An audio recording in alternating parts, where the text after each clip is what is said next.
ओम शांति। अभी बाबा की हम सभी ने मुरली सुनी है, भले वीडियो के द्वारा सुनी, लेकिन बहुत ही शिक्षापूर्ण मुरली थी। जैसे टीचर पढ़ाते पढ़ाते लास्ट में जब परीक्षाएं होती है तो बच्चे कौन से सब्जेक्ट में कमज़ोर हैं उसी बात की तरफ अटेंशन खिंचवाते हैं। ऐसे ही अब हमारी पढ़ाई भी लगभग पूरी हो चुकी है। बाबा ने सब कुछ पढ़ाया है। जैसे अंत में बच्चों को टीचर पढ़ाता नहीं है, लेकिन जो पढ़ाया वो स्टडी करने के लिए थोड़ा सा टाइम देता है। इसी तरह अभी भी हमारे परीक्षा का समय है, इसीलिए जो भी आज तक बाबा ने मुरलियाँ पढ़ाई है वो हमने किया या नहीं किया, उसके लिए अभी ये टाइम है। तो बाबा ने विशेष अटेंशन खिंचवाया, जमा का खाता चेक करो, क्योंकि 5000 साल पहले भी जो पांडव थे फेल हुए थे, इसी एक टॉपिक के ऊपर फेल हुए थे। पांडव में बहुत कुछ किया था पुरुषार्थ,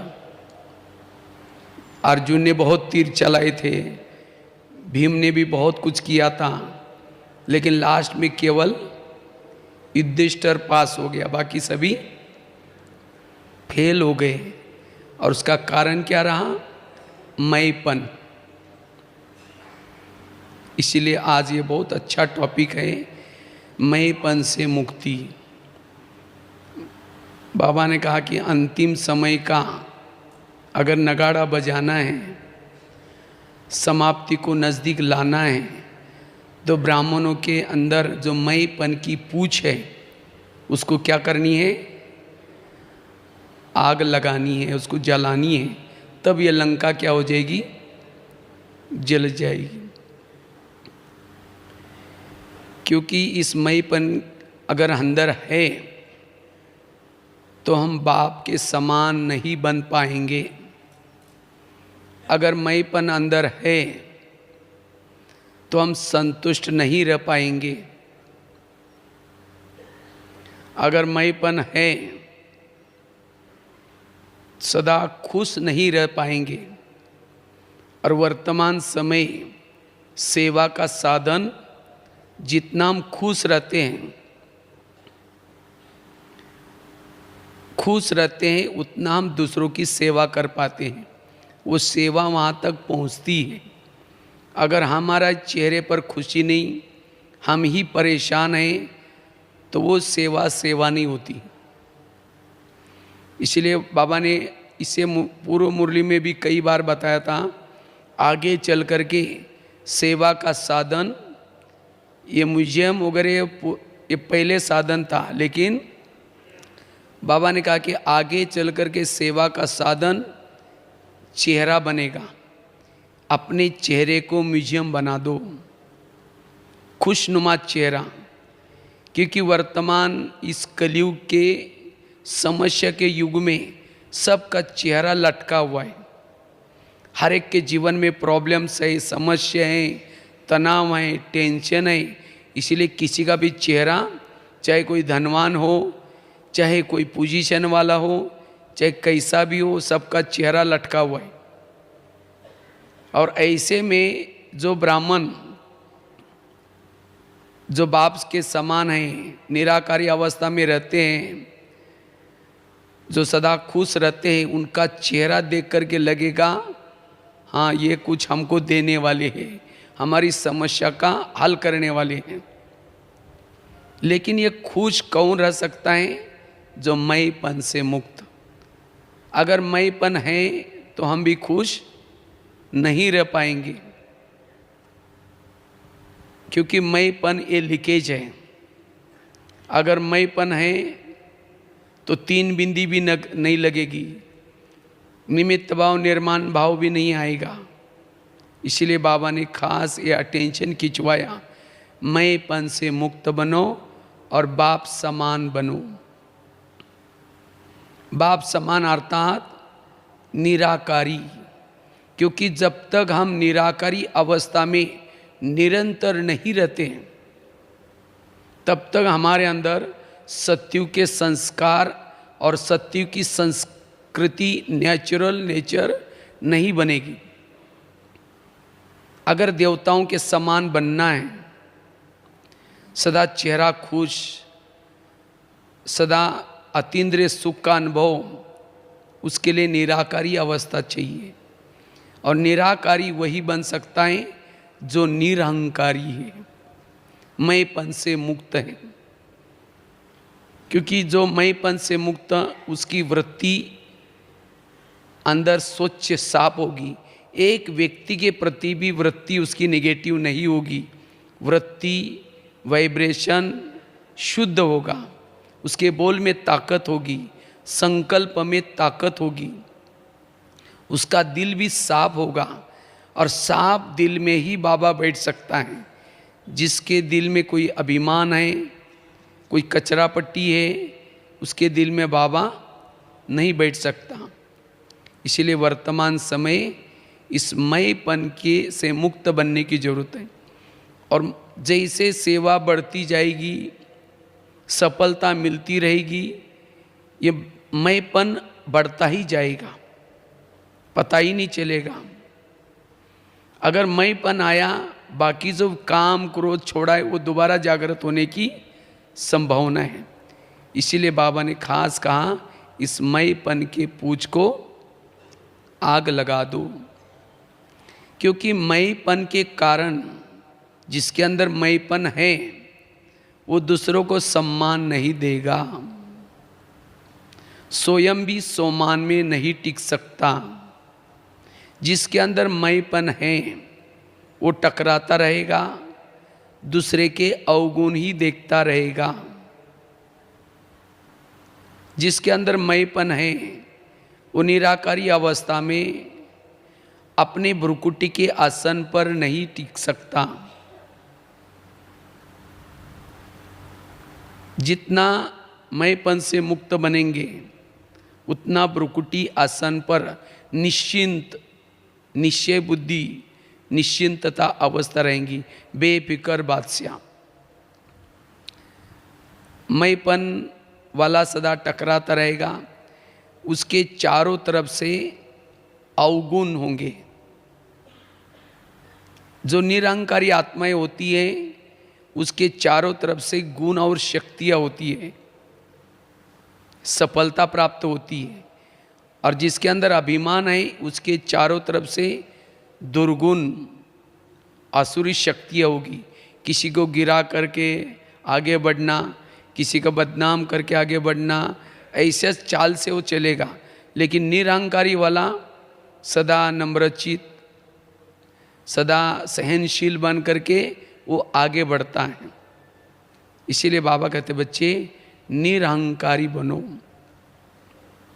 जितना निरहंकारी बनेंगे, उतना वाणी में बल आएगा, दृष्टि में बल आएगा। इसीलिए निरहंकारी अवस्था, वो सदा खुश रहेगा। लेकिन ये अभिमान जागृत क्यों होता है? अभिमान का कारण क्या है? अभिमान का एक बहुत बड़ा गहरा कारण है। स्कूलों में, कॉलेज में कहते हैं, विद्या विनयन शोभते। विद्या आने के बाद जीवन में क्या आनी चाहिए? विनम्रता। अगर विनम्रता आई तो समझो कि इसके अंदर विद्या परिपक्व आ गई। लेकिन आजकल के बच्चों में जितनी विद्या आती है, उतना उसके अंदर ईगो डेवलप होता है, अभिमान आता है। क्योंकि आजकल के बच्चे केवल अपनी आईक्यू डेवलप करते हैं। आईक्यू मीन्स इंटेलिजेंट क्वोशिएंट, बौद्धिक क्षमता। आज माँ बाप भी बच्चों को चाहते हैं वो अच्छे मार्क ले, टीचर भी चाहते हैं अच्छे मार्क ले, सब चाहते हैं अच्छे मार्क ले। और जिसके केवल आईक्यू ज़्यादा है, उसके अंदर ईगो आता है। मैं सब कुछ जानता हूँ, मुझे पता है, मैं होशियार हूँ, वो किसी का दूसरे का नहीं मानेगा। और इसीलिए आजकल के स्टूडेंट लाइफ में जब विद्यार्थी की आईक्यू ज़्यादा है, वो भविष्य में जाकर के जहाँ भी जाएगा वो ईगो में ही रहेगा। इसीलिए आज समाज में तनाव क्यों है? क्योंकि उसने स्कूल कॉलेज में आईक्यू डेवलप की। इसीलिए जैसे टेबल के 4 पांव होते हैं, अगर एक ही पांव है तो टेबल हिल जाएगा, 4 पांव समान है तो स्थिर होता है। इसी तरह आईक्यू के साथ ईक्यू, इमोशनल, भावना, एमक्यू, मॉरल, नैतिकता, और एसक्यू, स्पिरिचुअलिटी, आध्यात्मिकता, जिसकी आईक्यू, ईक्यू, एमक्यू, एसक्यू, इन चारों को स्टूडेंट लाइफ में जिसने डेवलप किया, रिजल्ट में विनम्रता आती है। विनम्रता ऐसी नहीं आएगी, लेकिन आजकल केवल आईक्यू डेवलप करने की तरफ ध्यान है। इसी तरह हमारे इस ज्ञान मार्ग में भी जिन्होंने 4 सब्जेक्ट ज्ञान, योग, धारणा और सेवा, जिन्होंने इन चारों को समानता डेवलप किए हैं, उसके अंदर विनम्रता आएगी। अब जो ज़्यादा सेवा ही करता है उसके अंदर ईगो आएगा, मैं बहुत कुछ करता हूँ, मैं बहुत ज़्यादा करता हूँ। अब जिसके पास ज़्यादा ज्ञान ही है, योग के तरफ ध्यान नहीं है, ज़्यादा क्लासेस ही कराता है, उसको भी ईगो आएगा, मैं इतने क्लासेस किया, मैं बहुत क्लास करता हूँ, मुझे पूछा नहीं, मुझे ये नहीं किया। इसीलिए चारों सब्जेक्ट के तरफ हमें ध्यान देना है, ज्ञान, योग, धारणा और सेवा। तो जिन्होंने इन चारों सब्जेक्टों को परफेक्ट बनाया, उसके अंदर विनम्रता आएगी, उसके अंदर वैल्यूज आएंगे, गुण भी आएंगे। इसीलिए बाबा कहते हैं चारों सब्जेक्ट के ऊपर ध्यान दो, तब हमारे अंदर नम्रता आएगी। और जिसने नम्रता धारण की, नम्रता, वो कभी भी मरता नहीं है, वो अमर बन जाता है। इसीलिए बाबा कहते बच्चे नम्रता धारण करो। अभिमान आया, गुणों का गुलदस्ता मुरझाया। एक अभिमान आया, बाकी गुण सब चले जाएंगे। इसीलिए बाबा कहते बच्चे विनम्र बनो। तो मेरे अंदर अभिमान है, उसकी निशानी क्या है? अभिमान वालों को अपमान की फीलिंग होगी। अपमान की अगर मुझे फीलिंग आती है, इसका मतलब मेरे अंदर कोई ना कोई अभिमान छिपा हुआ है। अभिमान वालों को क्रोध आएगा, रोब भी आता है। अभिमान वाला करता बहुत है, लेकिन उसका खाता खाली रहेगा। इसीलिए बाबा कहते बच्चे, ये मैंपन एक प्रकार का कीड़ा है, वो हमें अंदर से खोखला करता है। वो फल को भी नष्ट करता है, बल को भी नष्ट करता है। करने के बाद भी वो थका हुआ अनुभव करेगा, खुश नहीं रह सकता। इसीलिए बाबा कहते बच्चे, इस अभिमान को खत्म करो। इसे जमा का खाता नहीं होगा। निस्वार्थ, बाबा ने कहा निस्वार्थ सेवा, कोई भी प्रकार का स्वार्थ उसके पीछे ना हो, तब जमा होगा। अगर अभिमान हमारे अंदर रहेगा, अभिमान आएगा, तो क्या होगा? अगर ऐसा ही हमारे अंदर अभिमान आया, क्योंकि मैं एक प्रकार की, बाबा ने कहा पूछ है, मैं की पूछ। अगर ये पूछ हमने नहीं जलाई, ऐसी रह गई, इसका मतलब दुनिया बदलेगी ऐसा नहीं, दुनिया तो बदलेगी। लेकिन जिन्होंने मैंपन के पूछ को काट लिया, जलाया, वो सब कहाँ आएंगे? त्रेता युग में, सतयुग में आएंगे। जिन्होंने मैं को पन को खत्म किया, पूछ को जलाया, वो कहाँ आएंगे? सतयुग में। और जिनकी मैंपन की पूछ ऐसी ही बाकी रहेगी, वो सब कहाँ आएंगे? त्रेता युग में। त्रेता युग में राम के जितने भी भगत हैं, सभी के पीछे से पूछे। गोप गोपिकों को कृष्ण के साथ में जो भी भगत हैं, किसी को भी पूछ नहीं है। तो कौन से युग में आना है? सत्युग में आना है तो क्या करना है, इस मैंपन के पूछ को आग लगानी है, अन्यथा सत्युग में नहीं आ पाएंगे। इसीलिए बाबा कहते बच्चे ये मैंपन को छोड़ो, इससे मुक्त बनो। अगर मैंपन रहेगा तो यादगार रूप में हमारी पूजा तो होगी। कई कई देवियों को बकरी चढ़ानी पड़ती है, बकरी काटनी पड़ती है। क्यों? जब वो संगम युग में थे उसके अंदर अभिमान था, मैं करती हूँ, मैं करती हूँ, मैं। तो देवी क्या मांग रहे? मैं मांग रहे। अभी मैं वहाँ नेपाल में गए थे तो एक जगह पर पता चला नवरात्रि में इतनी सारी बकरी काटी जाती है वहाँ। तो ये कब किसकी निशानी है? अभिमान की निशानी। इसीलिए बाबा कहते बच्चे मैंपन के पूछ को क्या लगा दो? आग लगा दो। अगर हमारा मैंपन होगा, मैंपन के अंदर का बाकी सब विकारों के अंश भी ऐसे रह जाएंगे। अगर मैंपन है बाकी विकार भी रह जाएंगे, अंश रहेंगे। वही अंश कभी कभी वंश हो सकते हैं। इसीलिए बाबा ने कहा कि ज्वाला स्वरूप योग से इस मैंपन को क्या करो? खत्म कर दो। अगर मैंपन रहेगा तो अंत में हम फेल के लिस्ट में आएंगे। जैसे बताया पांडवों की हालत, पांडवों ने तो बहुत अच्छा पुरुषार्थ किया, लेकिन लास्ट में वो कौन से लिस्ट में आए? अर्जुन भी आया किसके लिस्ट में? फेल की लिस्ट में आया। नकुल भी आया फेल की लिस्ट में। सहदेव भी किस में आया? फेल के लिस्ट में आया। भीम भी फेल के लिस्ट में आया। तो अगर हमारे अंदर इतना सारा करने के बाद अगर हम फेल के लिस्ट में आएंगे तो कैसा लगेगा? इसीलिए बाबा कहते बच्चे मैंपन से मुक्त बनो, निरहंकारी बनो। और मैंपन वाला कभी भी राजा नहीं बन सकता। अभिमान वाला उसका पद भी कम होगा, क्योंकि जमा कम है तो पद भी कम। कहीं को लगता है मेरे तो बहुत स्टूडेंट है, मेरे बहुत सारे सेंटर है, मेरा ये बहुत ये है। हमारे कितना एरिया सेंटर है, कितने जिज्ञासु, ये नहीं, लेकिन हम कितने निरहंकारी हैं। क्योंकि जहाँ अभिमान है वहाँ विघ्न बहुत होंगे। बाबा तो चाहता है हर जोन, हर सेंटर, हर एक पर्सनल भी निर्विघ्न बने।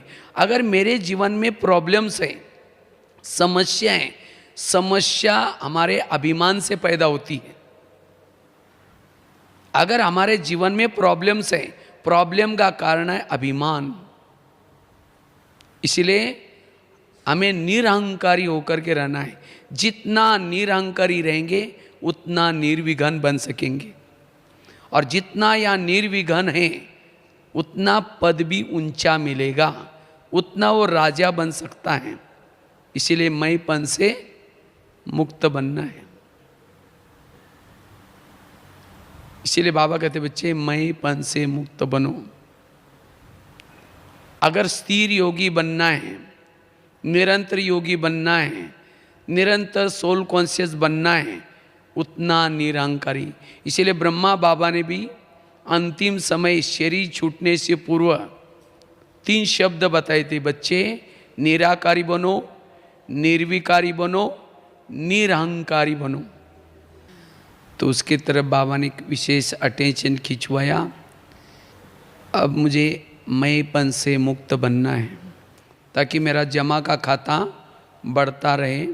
अगर मैंपन रहेगा तो हम ऊंच पद नहीं प्राप्त कर सकेंगे, राजाई का पद प्राप्त नहीं होगा। इतना ही नहीं, वर्तमान समय में भी सदा कोई ना कोई विघ्नों में हलचल में रहते रहेंगे, खुश नहीं रह सकेंगे, बाप समान नहीं बन पाएंगे। इसलिए मैंपन से मुक्त। तो ये मैंपन से मुक्त कैसे बने? जैसे बताया, अगर मैंपन से मुक्त नहीं बनेंगे तो फेल के लिस्ट में आएंगे। जैसे पांडव की जब विजय होती है, विजय होने के बाद सभी पांडव पहाड़ी पर जाते हैं। तो कहते हैं पहाड़ी सीधी थी, उसके पर वही चढ़ सकता है जो सत्य है और ईमानदार हैं। तो 5 पांडव, द्रौपदी, कुत्ता जब पहाड़ी पर चलते हैं तो चलते चलते पहले तो द्रौपदी गिर गई, फिर आगे गया नकुल गिर गया, फिर सहदेव गिर गया, फिर भीम भी गिर गया, उसके बाद अर्जुन भी गिर गया, और केवल कुत्ता और युधिष्ठिर कहते स्वर्ग में पहुंच गए। तो वास्तव में इस संगम युग का यादगार है। हमारी भी सबकी विजय होगी और सभी पांडवों को पहाड़ी पर जाना होगा। पहाड़ी मतलब माउंट आबू वाली नहीं, पहाड़ी अर्थात परम धाम सीधा है। लेकिन इस पहाड़ी पर वही चढ़ सकता है जिन्होंने पूरे ब्राह्मण जीवन में जो सत्य, ईमानदार, ईश्वरीय श्रीमत मर्यादा के प्रमाण ओके रहे।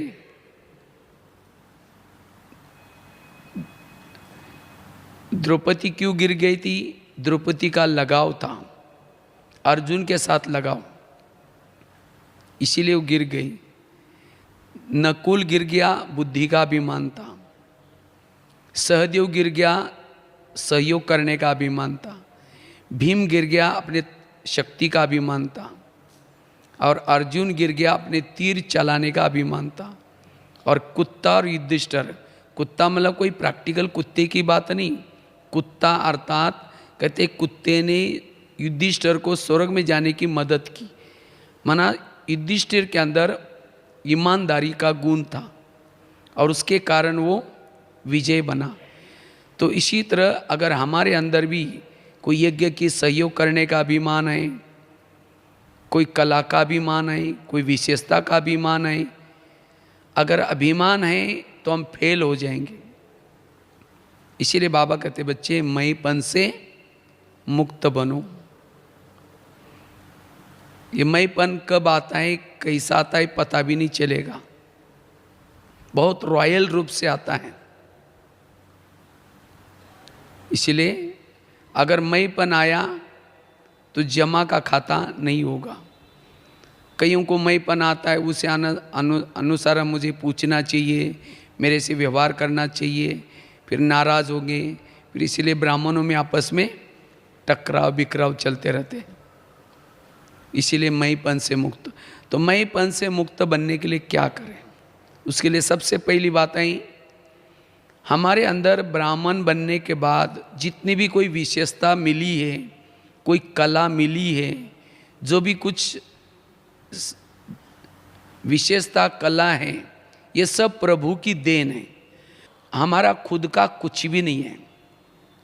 बाबा ने हमारा भाग्य बनाने के लिए, सेवा करने के लिए हमारे अंदर अलग अलग कलाएं भर दी। लेकिन कभी कभी जब वो कला आती है, उस कला के अनुसार हमारा जब मान मिलता है, शान मिलता है, महिमा होती है, तब हमें उससे अभिमान आ जाता है। लेकिन नहीं, ये जो भी कलाएं हैं, विशेषताएं, सब ये बाबा की देन है। इसीलिए करण करावनहार बाबा हैं, हम निमित्त हैं। जिसका ये भाव होगा, ऐसे विशेषता कलाएं आने के बाद भी ऐसी आत्मा निरहंकारी होकर के रहेगी। क्योंकि जो मान शान को स्वीकार करता है, वो फिर अपमान की बातें फील नहीं कर सकता। इसलिए मान मिला तो भी तेरा, अपमान मिला भी तो तेरा, मेरा कुछ भी नहीं। इसलिए निरहंकारी होकर के रहना है। सारी कलाई बाबा की देन है। मैंने खुद अपने लाइफ से देखा।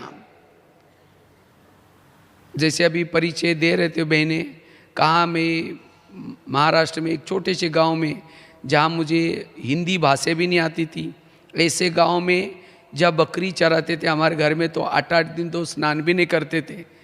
ऐसे बकरी चराने वाले परिवार में जन्म हुआ। 11 साल तक हमने स्कूल भी नहीं देखी थी।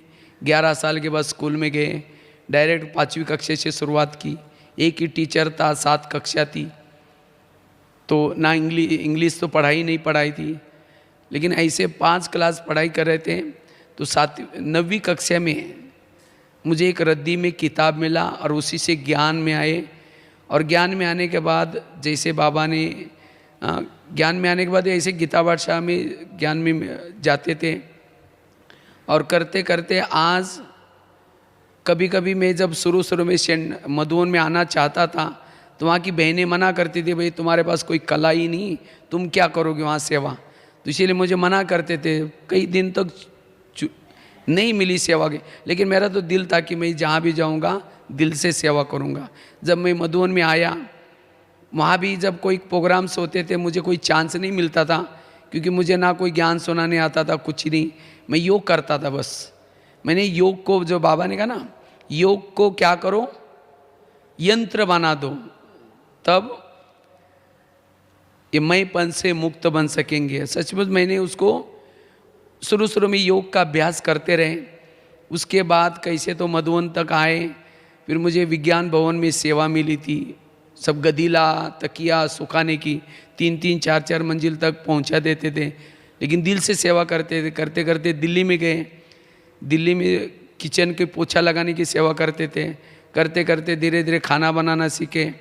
सीखने के बाद फिर मधुबन में आए, किचन में सेवा मिली, वो सेवा करते करते धीरे धीरे बोर्ड लिखना शुरू किया, हिंदी सीखा। तो करते करते आज लगभग 2-2 साल के लिए मेरे पास इतने सारे सेवाओं के प्रोग्राम्स बुकिंग रहते हैं। आज बताया जैसे बहनों ने 800 जेलों में, 6000 स्कूलों में इतना सारा लिखने की सेवा, इतनी सारी कलाई भर दी। इतना ही नहीं, कभी मैं सोचता बाबा ने अपना नाम ही मेरे ऊपर रख दिया, भगवान ने अपना भाई बना दिया, भगवान भाई। तो सचमुच ये बाबा की कितनी बड़ी देन है। अगर कभी मैं सोचूंगा मैं बहुत अच्छे लेखक हूँ, मैं बहुत, हाँ, इसीलिए बाबा कहते हैं बच्चे बचपन के दिन कभी भूला न देना। हम क्या थे, कुछ नहीं थे। ये बाबा ने मेरा भाग्य बनाने के लिए एक एक कलाई दी। अब भारत के कोने कोने में जा कर के कई कॉलेजों में, यूनिवर्सिटी में कितने सारे प्रोग्राम। तो मुझे तो हिंदी भाषा भी नहीं आती थी, ना हमने कोई शास्त्र पढ़े ना कोई ग्रंथ, लेकिन करण कराउन बाबा ऐसे भोले भाले बच्चों से करवाता है। लेकिन अगर उसको कर्तापन का भान आए, हम फ्लाइट में जाए बहुत, अरे यहाँ कैसा सेंटर है, मैं तो यहाँ रह नहीं सकता हूँ, लेकिन नहीं, ये सब बाबा कराता है। बाबा तो जितना हमने देखा, जितना हम अपनी कला को, विशेषता को बाबा की देन समझते हैं, उतना बाबा हमको चांस देता है। इसीलिए कभी भी अभिमान ना है, ये सब बाबा की देन है। कहते एक साहूकार थे, सेठ जी थे, उनके पास बहुत धन था। तो सेठ जी जब भी कहीं जाते थे, सेठ जी को देखते क्या करते थे, सेठ जी को देखते लोग नमस्ते गुड मॉर्निंग सलाम बोलते हैं। तो जब नमस्ते गुड मॉर्निंग बोलते तो सामने वाला भी क्या बोलता है, वो भी नमस्ते गुड मॉर्निंग बोलता है। लेकिन सेठ जी को जब भी कोई बोलता था, सेठ जी कहते थे हाँ कह देंगे, बता देंगे, कह देंगे। लोगों को लग रहा है हम इनको गुड मॉर्निंग सलाम बोलते हैं, और ये तो क्या बोल रहे हैं, कह देंगे, बता देंगे। आखिर सेठ जी तो बहुत बड़े थे, किसी ने हिम्मत करके उनको पूछा, हम इतना गुड मॉर्निंग सलाम राम राम बोलते हैं और आप तो बोलते कह देंगे बता देंगे, ऐसा क्यों? तो सेठ जी हंसने लगे, कहते इसके पीछे बहुत बड़ा राज है। एक समय था मैं बहुत गरीब था, और जब गरीब था मुझे ना कोई नमस्ते बोलता था, ना कोई गुड मॉर्निंग बोलता था, ना सलाम बोलता था, कोई पूछता भी नहीं था। तो ऐसे समय पर मुझे एक लक्ष्मी माता प्रसन्न हो गई, और लक्ष्मी माता प्रसन्न होने के कारण मेरे पास बहुत धन आ गया। जब मेरे पास धन आ गया तो मैं साहूकार बन गया, सेठ बन गया। जब सेठ बन गया तो मुझे देखते लोग गुड मॉर्निंग सलाम राम राम बोलने लगे। वास्तव में मुझे नहीं बोलते, मेरे पास आई हुई लक्ष्मी को बोलते हैं। मैं तो वही गरीब आदमी हूँ, ना मुझे कोई देखते हैं ना कोई पूछते हैं। और इसीलिए मुझे जब गुड मॉर्निंग सलाम राम राम कोई बोलता है, मैं उनको कहता हूँ कह देंगे बता देंगे, कह देंगे बता देंगे। इसीलिए मैं कहता हूँ कह देंगे बता देंगे। और मैं सब वो गिनता हूँ, कितने लोगों ने गुड मॉर्निंग बोला, कितने ने सलाम बोला, कितने ने राम राम बोला।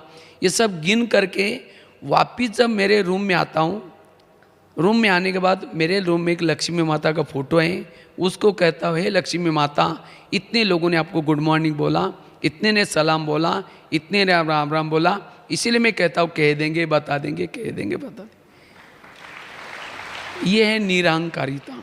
इसी तरह आज हमारे पास भी क्या था, जैसे मैंने अपने लाइफ की स्टोरी बताई, कुछ ही नहीं था, लेकिन हमें कौन मिला, एक बाबा मिला और उस बाबा ने इतनी कलाई भर दी, इतनी विशेषता भर दी और उसकी महिमा इतना लोग ये कर रहे हैं, तो ये हमारा कुछ भी नहीं। इसीलिए बाबा कहते बच्चे ये सब बाबा की देन है, और जितनी बाबा की देन समझेंगे तब कभी भी उस कलाओं का, विशेषता का कभी अभिमान नहीं आएगा, सदा निरहंकारी होकर के रहेंगे। और जितना निरहंकारी रहेंगे उतना निश्चिंत रहेंगे, कोई भी प्रकार का टेंशन नहीं, कोई चिंता नहीं। आज लोगों को कई टेंशन, चिंता ये आता है, कारण है अभिमान। इसीलिए बाबा कहते बच्चे अभिमान से मुक्त बनने के लिए अपनी कला को, विशेषता को क्या समझो, ये प्रभु की देन है।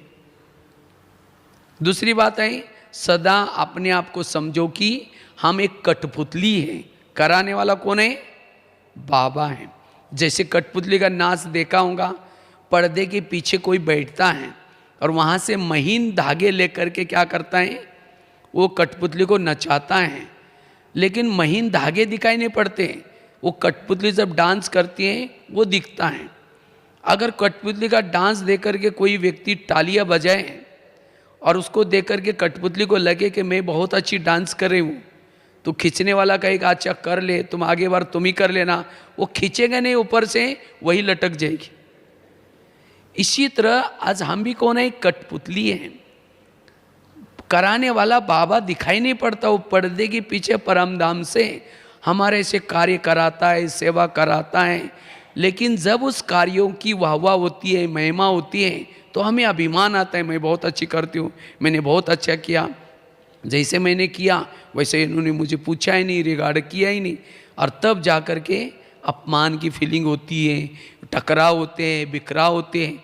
इसलिए कराने वाला बाबा करा। अगर अभिमान आए तो बाबा छोड़ देगा, फिर वही लटक जाएंगे, सेवा नहीं लेगा। इसीलिए बाबा कहते बच्चे हम सभी कठपुतले, बाबा कराने वाला है, सदा इस भान में रहना है। तीसरी बात है सदा बाबा ने कहा दो शब्द, मैं आया तो मैं आत्मा समझो, तभी अभिमान नहीं आएगा। मैं आत्मा, दो प्रकार के मैं होते हैं, एक होता असली मैं, दूसरे होते नकली मैं।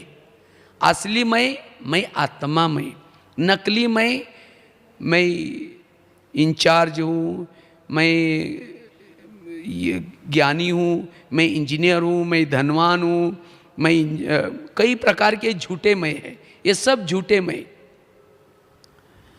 तो क्या करें जो हमारे असली मैं की सदा मेरी स्मृति बनी रहे। असली मैं की स्मृति रहने के लिए सवेरे सवेरे जिन्होंने अमृत वेला योग अच्छा किया, जिन्होंने क्लास के पहले थोड़ा सा योग किया और जिन्होंने मुरली को ध्यान से सुना, ये तीन चीजें सवेरे सवेरे जो करता है उसके असली मैं को ताकत मिलती है।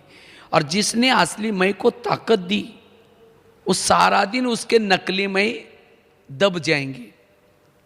नहीं तो होता क्या है, अमृत वाला ठीक ठाक नहीं हुआ, क्लास के पहले योग नहीं किया, मुरली ठीक नहीं सुनी, उसके नकली में जागृत होता है।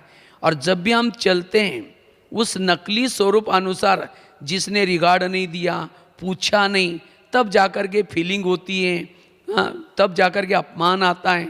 इसीलिए मैंपन आने का कारण असली मैं को हम भूल जाते। इसीलिए असली मैं आत्मा का मैं स्वरूप सदा याद रहे। और आत्मा के स्वरूप में रहने वालों को अति इंद्रिय सुख मिलता है। जिसको यह अति इंद्रिय सुख मिलता है वो नकली स्वरूप में उसको फीका लगता है, कोई पूछे न पूछे कोई फर्क नहीं पड़ेगा, कोई रिगार्ड दे या न दे कोई फर्क नहीं लगता, क्योंकि अति इंद्रिय सुख मिल रहे हैं। इसीलिए किसी के मान की, किसी की शान की वो इच्छा नहीं करेगा। इसीलिए बाबा कहते बच्चे असली मैं के स्वरूप में रहो, तब अभिमान से, मैंपन से मुक्त बनेंगे। सदा मेरा ये असली स्वरूप सदा याद रहे। और वो करने के लिए सवेरे सवेरे अमृत वेला का योग, क्लास के पहले का योग और मुरली, ये तीन चीज़ें हमारे ब्राह्मणों के लिए बड़ी जरूरी है। नहीं तो बाबा ने कहा ना, प्रतिज्ञा हो जाती है छोटी और परीक्षा बड़ी हो जाती है। जब हम देह के भान में आ जाते हैं तब जाकर के सारे प्रॉब्लम ही प्रॉब्लम दिखाई पड़ते हैं, समस्या ही समस्या दिखाई पड़ती है। इसलिए असली मय को ताकत देना है, आत्मा के स्वरूप में टिकना है। 3 चीजें बताई। पहली बताई, सदा याद रखना है कि कोई भी कलाई विशेषताएं ये बाबा की देन है। दूसरी बात बताएं, हम सब अपने आप को कठपुतली समझे। तीसरी बात बताई, सवेरे सवेरे हमें असली मय को ताकत देनी है।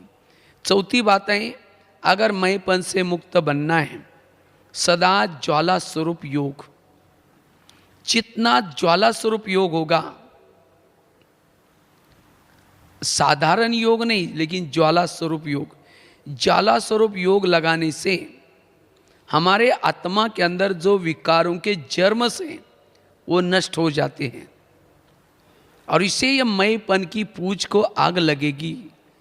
इसीलिए बाबा ने कहा कि ज्वाला स्वरूप योग करो, लगन वाला योग करो, जिसे अगन निर्माण हो जाए ऐसा योग करो, तब जाकर के मयपन से मुक्त। क्योंकि ज्वाला स्वरूप योग लगाने से सारा दिन हमारी भ्रुकुटी में आत्मा का दीपक सदा जलता रहता है, और जिसका आत्मा का दीपक सदा जलता रहता है, असली मय जागृत है, ये नकली मय सब छूट जाएंगे, सदा निरहंकारी अवस्था में रहेंगे। इसीलिए ज्वाला स्वरूप योग, योग के तरफ हमें ध्यान देने की जरूरत है। अगर योग का सब्जेक्ट हमारा अच्छा है तो ज्ञान का सब्जेक्ट भी अच्छा होगा, धारणाएं भी अच्छी होगी और सेवा भी अच्छी होगी। और जिसके चारों सब्जेक्ट अच्छे हैं, विद्या विनयन शोभते, इसके अंदर विनम्रता आएगी, नम्रता आएगी। इसीलिए बाबा हर मुरली में योग के विषय के ऊपर ज़्यादा अटेंशन खिंचवाते हैं। इसलिए निरहंकारी बनने के लिए ज्वाला स्वरूप योग। अन्यथा अगर ये मयपन रहेगा, जैसे दिखाते हैं जब कौरव पांडव का युद्ध होने वाला था, तो उसी समय बार्बरिक भीम का एक कोई पोत्रा था, उसको पता चला ये युद्ध होने वाला है,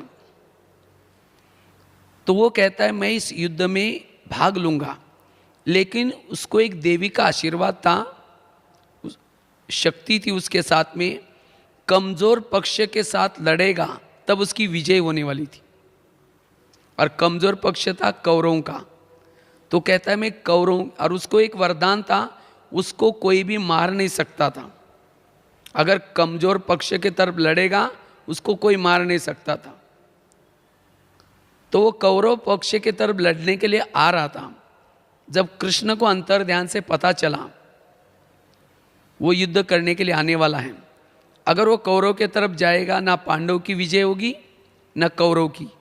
तो इसीलिए कृष्ण क्या करता है, अपना वेश बदल करके उसके रास्ते में जाकर के बैठता है और उसको कहता है हे राजन, तुम युद्ध करने के लिए जा रहे हैं, लेकिन चलते चलते इस वो ब्राह्मण वेश धारण करके कृष्ण बैठा था एक पेड़ के नीचे।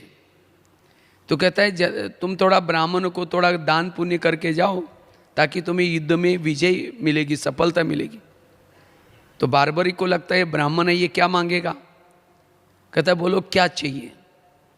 कहता है जो मांगोगे वो देंगे।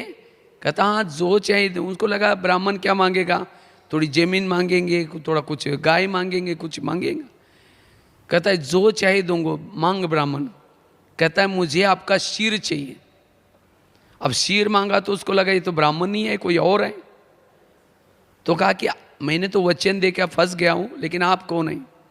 जब उसने कृष्ण ने अपना स्वरूप दिखाया, कहता है आपने मेरे साथ ऐसा किया।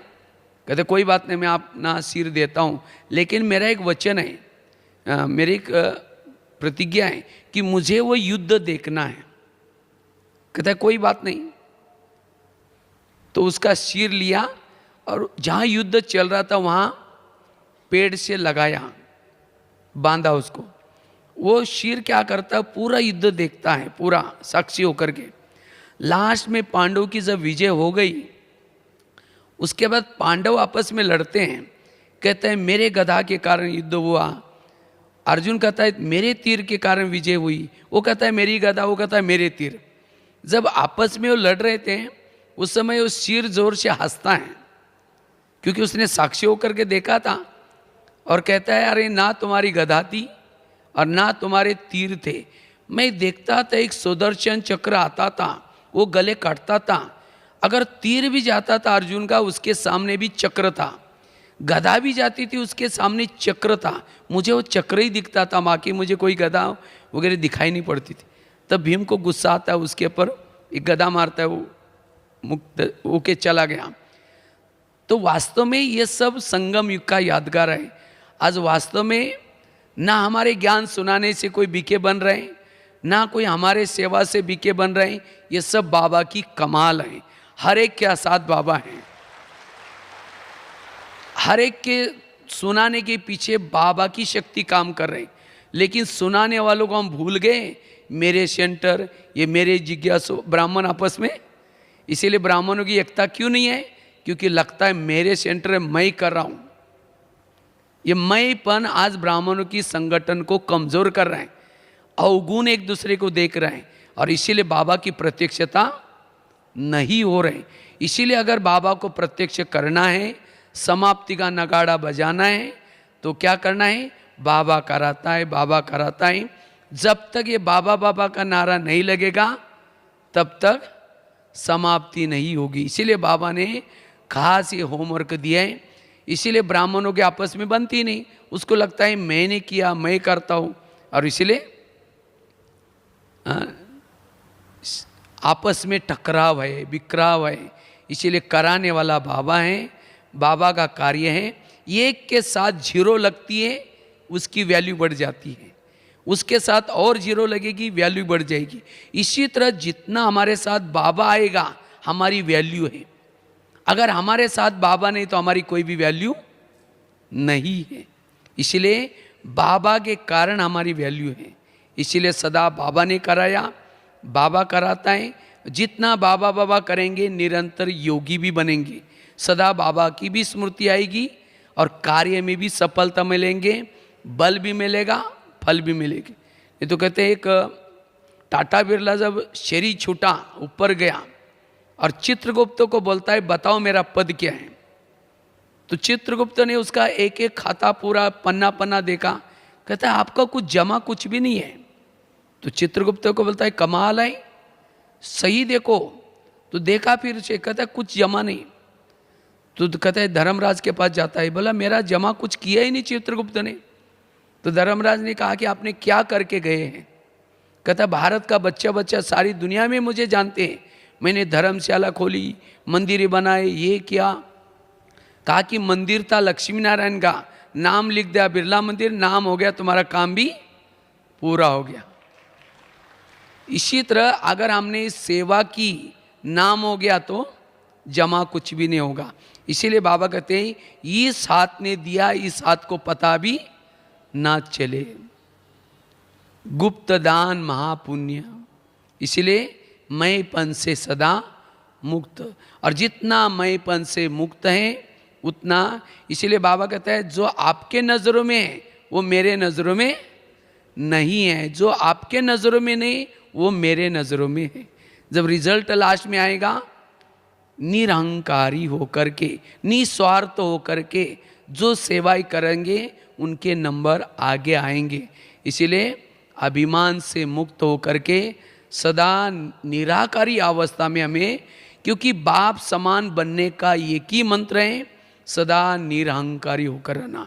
जितना निरहंकारी, नहीं तो कईयों को लगता है पता नहीं मेरी आत्मिक स्थिति रहती नहीं, हम अशरीरी बन ही नहीं पाते। क्यों? मैंपन। और जहाँ मैंपन है वहाँ निगेटिव थॉट्स हैं, और जहाँ निगेटिव थॉट्स हैं, आजकल दुनिया में टेंशन क्यों है? क्योंकि निगेटिव, और निगेटिव के कारण जिनके थॉट्स ज़्यादा चलते हैं दिमाग गर्म रहता है, दिमाग में केमिकल्स उतरते, उसी बीमारी है। इसीलिए कहते हैं ना जिसका पाँव गरम, पेट नरम, दिमाग ठंडा, उस घर में कोई डॉक्टर है उसको मार दो डंडा। पाँव गरम चाहिए, पेट नरम चाहिए और दिमाग ठंडा। तो इसी तरह ब्राह्मणों में भी आजकल कभी कभी खिटपिट हो जाते हैं, विघन आते हैं, ये अभिमान के कारण। इसीलिए बाबा कहते बच्चे अभिमान से मुक्त होकर के सदा निराकारी स्थिति, निराकारी स्थिति अर्थात बाप समान स्थिति, और जो बाप समान स्थिति है उसको भक्तों की आवाज़ आएगी, दुखियों पर रहम करेगा, वो सेवा के बिना नहीं रहेगा। आज कईयों को आवाज़ नहीं आ रहे, क्यों? मैंपन के अंदर घुसा हुआ है, ये ऐसा करता है, ये ऐसा करता है, औरों की मैं करते रहेंगे, दूसरों को ही देखते रहेंगे तो सेवा कब करेंगे। इसीलिए बाबा कहते बच्चे निरहंकारी होकर के रहो, सदा अशरीरी होकर के रहो, और अशरीरी बनना, बाप समान बनना, यही हमारी एवर रेडी की स्थिति है। एवर रेडी, अचानक कुछ भी हो सकता है। जो निराकारी अवस्था में रहता है सदा एवर रेडी, सदा जाने के लिए तैयार, सदा समेटा हुआ, निराकारी स्थिति में रहने वाला, गुणों से संपन्न, शक्तियों से संपन्न, उसके चारों तरफ से गुण और शक्तियाँ होगी, उसको ना कोई डर होगा ना कोई भय होगा, सदा निश्चिंत, सदा खुशी में रहने वाला। और जो खुशी में रहता है उसको कोई बीमारी भी नहीं होगी, ना शारीरिक बीमारी ना कोई मानसिक बीमारी। और ऐसे स्थिति की वर्तमान में जरूरी है खुशनुमा स्थिति, खुशनुमा चेहरा। और वो चेहरा दिखने के लिए खुशनुमा हमारी भ्रुकुटी के अंदर सदा ये आत्मा का दीपक सदा जलता रहे, यह है बाप समान स्थिति। इसलिए इस मैंपन के पूछ को इस वर्ष में क्या करेंगे? आग लगाएंगे, तब यह लंका क्या हो जाएगी? जल जाएगी। कभी भी हमारे अंदर मैंपन ना आए। अगर मैंपन आया सारे गुण खत्म हो गए, शक्तियाँ खत्म हो गई। इसीलिए बाबा कहते बच्चे सदा निरहंकारी होकर के रहो, तब निराकारी स्थिति बने रहेगी। ठीक है, ओम शांति।